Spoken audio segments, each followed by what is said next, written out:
আমার মনে হয় যে একটা কথা সবাই আমরা বলছি যে এই সরকার আমাদের আন্দোলন সংগ্রামের মধ্যে দিয়ে গঠিত হয়েছে।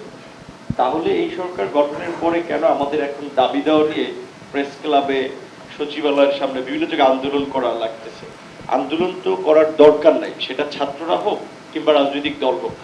আমরা প্রধান উপদেষ্টাকে সর্বময় ক্ষমতা দিয়েছি, তিনি আপনার সিদ্ধান্ত নেবেন। তাহলে উপদেষ্টা পরিষদ নিয়ে কেন আবার গভর্নমেন্টের মধ্যে থেকেও বিতর্ক করছেন, গভর্নমেন্টের বাইরে থেকেও বিতর্ক করছেন? দ্যাট মিনস কিন্তু পরিস্থিতি উস্কে দিচ্ছেন।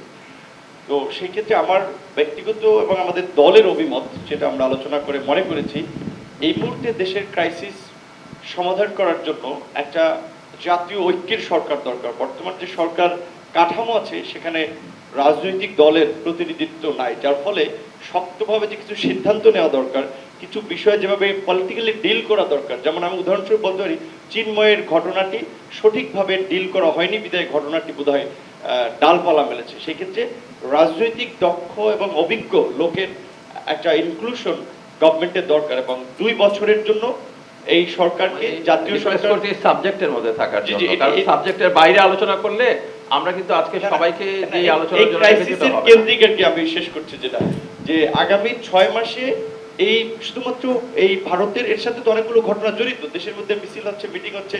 6 মাসে সব ধরনের মিছিল মিটিং এর উপরে রাজনৈতিক ঐক্যমতের ভিত্তিতে নিষেধাজ্ঞা দিয়ে আপনার 2 বছরের জন্য একটা জাতীয় সরকার বিষয়ে রাজনৈতিক ঐক্যমত্য তৈরি করা দরকার এবং আওয়ামী লীগকে নিষিদ্ধ করা দরকার। তাহলে অনেক বিষয় আমরা ইজিলি সমাধান করতে পারবো। ধন্যবাদ।